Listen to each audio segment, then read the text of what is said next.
Thank you, Anne Louise. I hope I said your name right. Hello, everyone.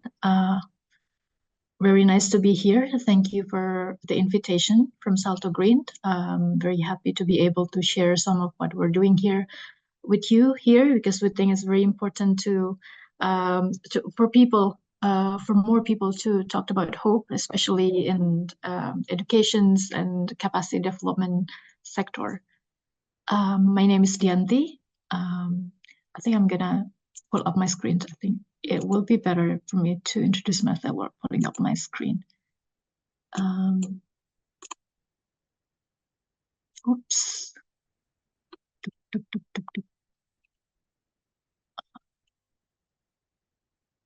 Can I confirm that you can see my full screen now? Yeah, perfect. All right. So my name is Dianti Ningrum. I'm a researcher currently working at the Anthropocene Laboratory based at the Royal Swedish Academy of Science in Stockholm. And I'm going to be talking or presenting about hope and our interdisciplinary approach and work for a more sustainable and just future. So basically, there are two things that I would like to share with you today. First of all, I think it's important for me to introduce ourselves first, who we are, what it is, what this team consists of, because we think this is important to know that this work on hope is not something that can be done by a group of people from certain disciplines, but it needs to be it needs a lot of interdisciplinary work. So I'm going to be explaining a little bit about how this interdisciplinary team assembled together, and then why hope perspective, why we're talking about hope, and what needs to be done. So the Anthropocene Laboratory, the research team that I'm in right now, is basically a team and a meeting place for people from different disciplines and different geographical backgrounds.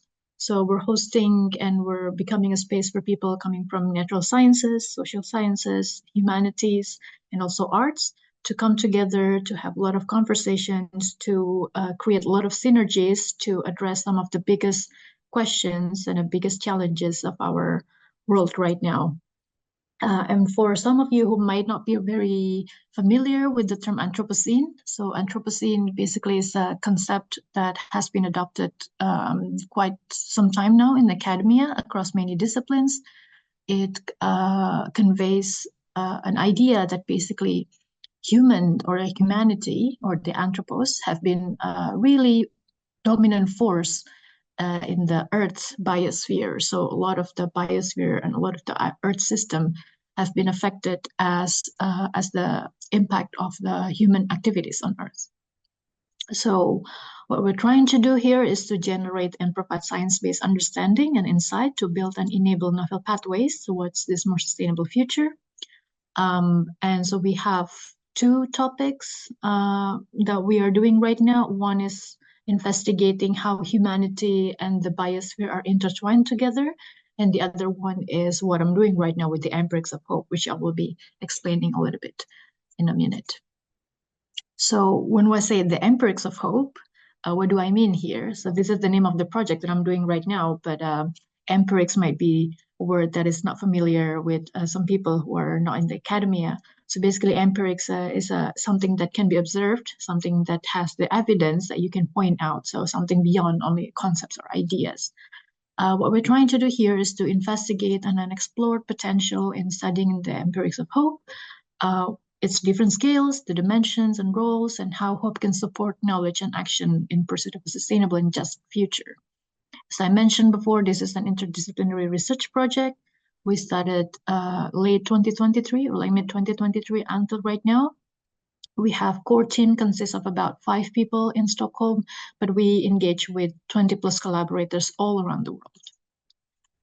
And then these are some of our collaborators. So like I said to you, this is obviously cannot be done with only a number of people from certain disciplines, but this is a communal work. This is really an interdisciplinary work that needs a lot of thoughts, a lot of brains from a lot of people coming from different parts of the world, and can contribute a lot of different perspectives to this idea of hope for a more sustainable future.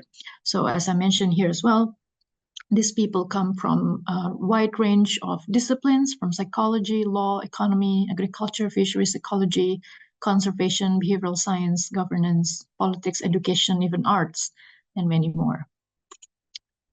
So those are who we are. I'm going to be talking about what it is that we're doing and why we talked about hope perspective. What is the importance of talking about hope in this age and this time of very great and complex challenges in the world. So why hope? I think this is a very interesting. Has always been interesting to talk about hope with people, because I feel like hope is something that a lot of people naturally are attracted to, and a lot of people wanting to have hope and wanting to talk about hope. But hope has not been really talked much in terms of what can we do to build a more sustainable future. This is kind of like more emotion or like affect, but like the actual understanding, the actual scientific works that we can do to make sure that a lot of people can use hope has not always been very much included in this academic work today. Um, and then amidst discouraging trends on the decline on the ecosystem and nature, in addition to multiple crises in society, a lot of people can be tempted to assume that hope for a more sustainable future is for the naive and ill-informed. So perhaps some of you who think of yourself as a hopeful person, when you say, "Oh, I can still feel hope for a more sustainable future," might feel a little bit conflicted, because you are maybe worried that you will be seen as naive, or like, oh, you don't know the scale of the things that we're facing out today. But then we and the team here, we believe that sciences should be paying sufficient attention to the role of hope, and actually this can be a really powerful concept for us to shape the future together. So this is an interesting interesting result from a human development report that I found in a human development report by UNDP 2 years ago. So a group of scientists, they research about the views of the people about the world in general, using a large language model. They're looking at words that people are using in books, and actually negative views about the word surges to unprecedented highs. That is the result of the research. So even more so after the mid 2000s, after the Great Recession, it seems like a lot of people have very negative views about the world. It means that a lot of people having a lot of depressed and anxious outlook towards the future of the earth. But then again, on the other hand, there are also a lot of interesting research. This is one of the research from 2019, a group of psychologists, I think. They are researching other people's perspective on pro-environmental behavior. And one of the findings is that people might structurally be underestimating how much others care about the world and how much people are actually doing things for the world. So for the last 2 years, we've been trying to find out what it is that actually people have been doing in the last century to be more sustainable and to build a more sustainable future and to live in harmony with nature. So we ask a lot of people, we have a lot of conversation with a lot of people from many sectors of society, many systems of society, not only in academia, but also from civil society, from local communities, and etc., from companies, business, and etc. And it actually surprised us how much people have actually been doing out there. So these are some of the things that we managed to find. And by these things, this does not only mean that things that people are doing individually, but things that people have been organizing, that people have been mobilizing for so long, for at least decades, and this has been spreading throughout the world. So this is beyond something that some people have been doing in certain community, but this has been something that people trying to spread more and more, and trying to get people more and more to do these things globally. So as you see here, this is not only from certain system of society or certain sector of society, but across different sectors of society. So if you see here protected areas, and maybe you're familiar with rewilding and nature-based solutions, there's a lot of people organizing, mobilizing there. And then the blue here is things that people are doing in terms of health, how more and more people are trying to do these things called like green prescription. In production and consumption, people are doing things like permaculture and regenerative agriculture, or like trying to change their own lifestyle, such as the plant-based movement and no-fly movement, or like low-emission public transportation. And also a lot of industries have trying to organize for sustainable fishery as well. And then in economy and finance, there's more and more initiatives for sharing economy. And then policy at the national level, more and more people are lobbying for alternative to growth and GDP, democratic decisions making in economy and green finance. And something that has been really exciting lately is natural positive financial reporting and disclosure. Here at the bottom, there's a lot of very exciting things in law and governance, such as, for example, if you know about rights of nature movement, ecocide law. So they're trying to give legal rights to nature, such as river and mountains, so that they can be protected against extractivisms and exploitation. And also things like climate assembly, things like climate protests, who have been, I'm sure a lot of you know from the news. Also a lot of energy transition policies, a lot of inspiration from traditional ecological knowledge from indigenous communities, and also a lot of multilateral agreement for environment and nature. In education as well, perhaps a lot of all of you perhaps know a lot more than me, but a lot of these initiatives are manifested in eco-pedagogy and sustainability research in higher education. More and more centers, more and more institutions in higher education and universities have tried to adopt this interdisciplinary sustainability, trying to be more intentional in the kind of research that they're doing. Also, a lot of this education for sustainable development, the works that UNESCO has been doing with a lot of this curriculum for sustainability. And then in arts, it has been very exciting as well, like nature writing, in science fiction, in eco poetry, in museums, people and art, creative people have been trying to do a lot of more intentional activism and trying to link it to climate change and biodiversity. And then, yeah, I think that's some of what I can tell you right now based on our investigations for the last 2 years. So knowing about all of these things, what does it have to do with hope, right? Those are the things that people are doing. I think one thing that I think is important for people to perhaps understand a little bit more is that what is hope? So we've been also, in addition to looking at what people out there, we're also trying to talk to people from different disciplines about what is hope. So people from psychology, people from philosophy, people from anthropology, human geography, because hope has been a subject of discussion from a lot in a lot of disciplines out there. And we wanted to know what it is when we talked about hope, right? What is the essence of hope? And one of the things that we found is that there is a clear distinction between hope and optimism. Hope is not optimism. I mean, perhaps some of the words have been used interchangeably, but for the sake of clarity, what we mean here is that hope is a not yet. Hope is a possibility towards the future that is not yet here. So it's not a certainty that everything will turn out to be all right, which is something that is associated more with optimism. So optimism has this kind of an aspect of certainty that no matter what, everything will turn out to be all right, we'll be fine. But hope is something that is a bit different. Hope is about, despite everything that happens right now, you still think that there is another kind of future. There is another possibility of another kind of future. So it's an attitude of opening up towards this future. So uncertainty is a very important part of hope. And this is, I think, what we are facing right now, right? With a lot of this complexity of the challenges for sustainability, with social crisis, with political crisis, with environmental crisis, and how they linked all together.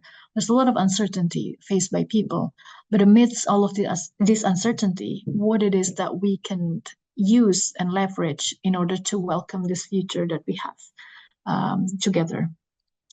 And then another thing that we think is important to highlight from these different conceptions of hope is that hope for a more sustainable future should always be active hope, because hope, there are some different types of hope. Hope can also be something that you feel inside of you, like in a more emotional and effective way, but in a more passive way, because you don't feel the need to do anything about it.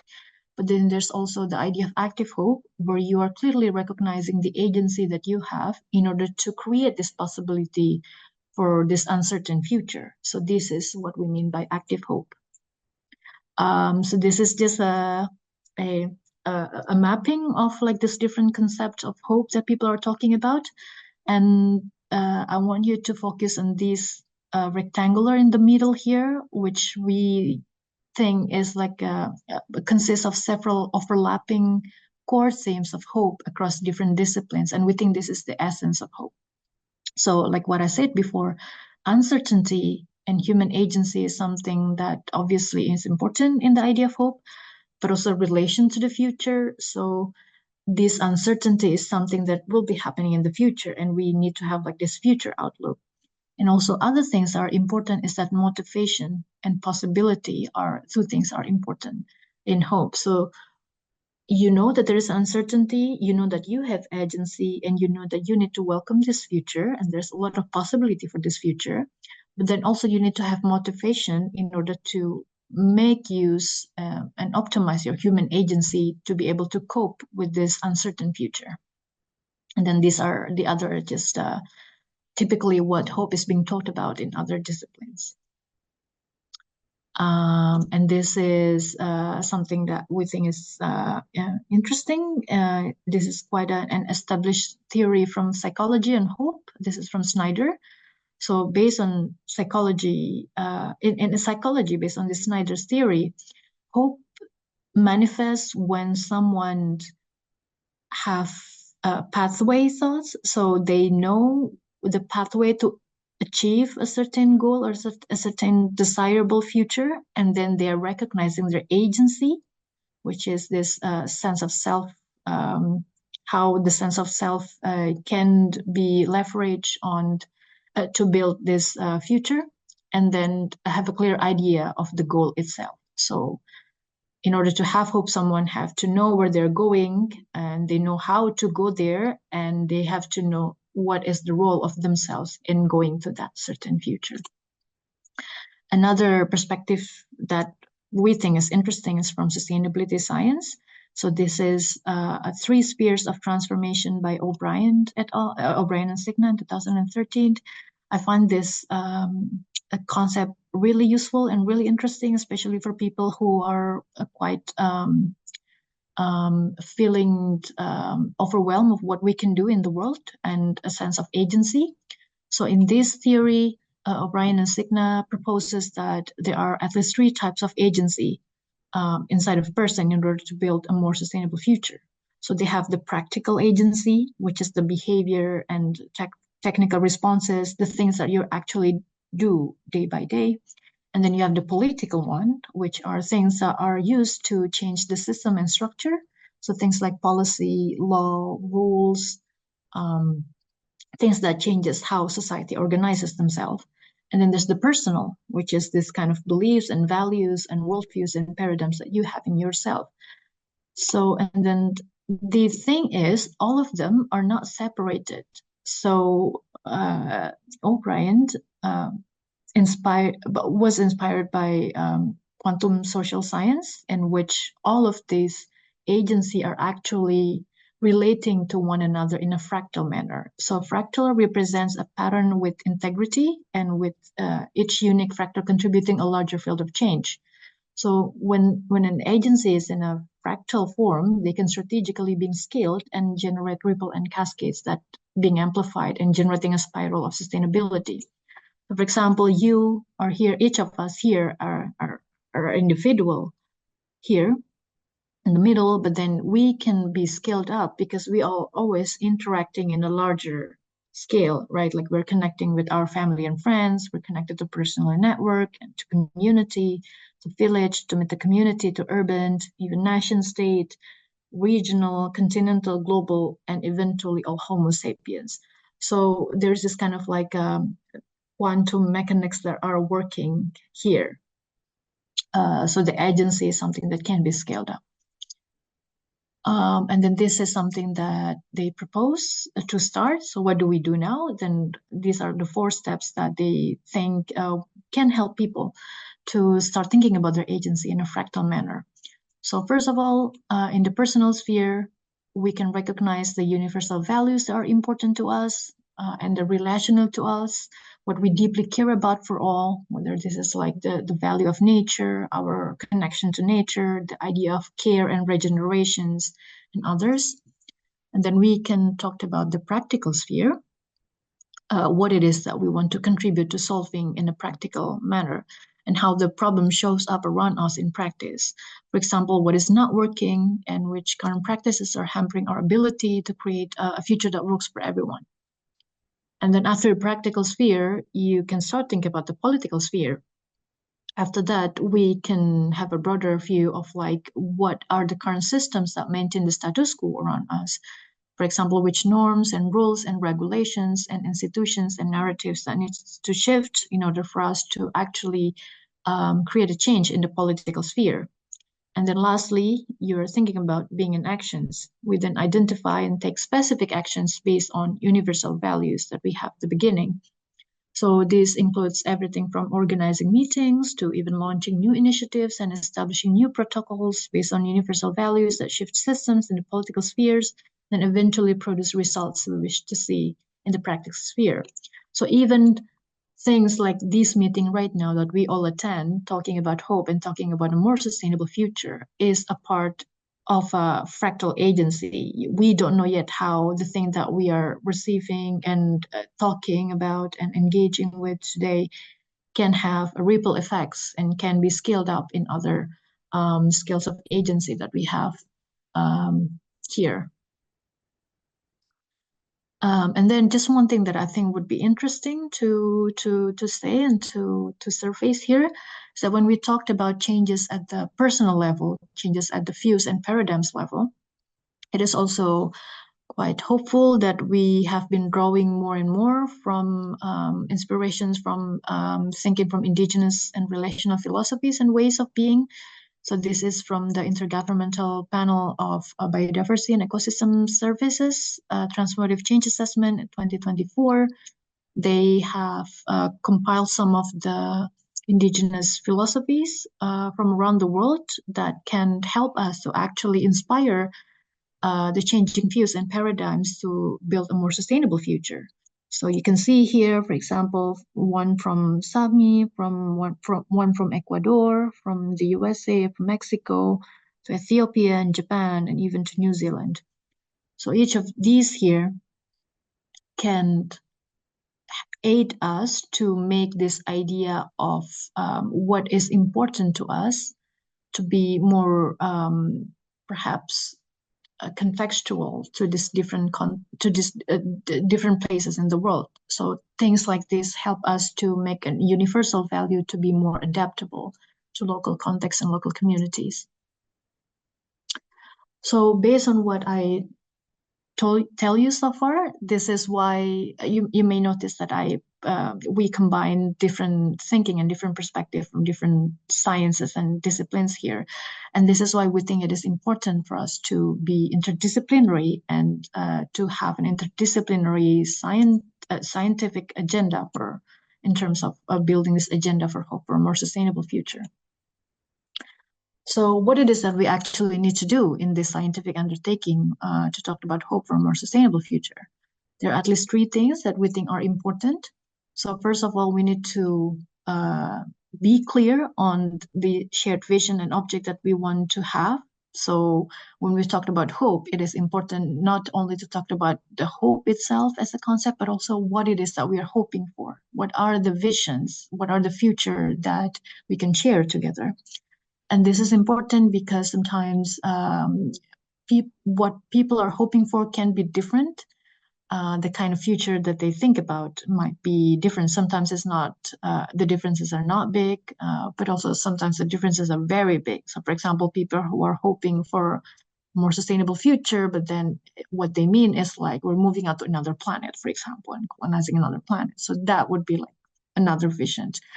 But also, there are visions that people can work on together, such as visions for a future where people can live in harmony with nature. I think this is a very generalized and universal enough visions that people can work on together, because obviously human and nature need to live in harmony together, and then human needs to take a more active approach in order to align the way that they're to align their activities and the way that their living and their attitude of living in the world in order to be in harmony with nature.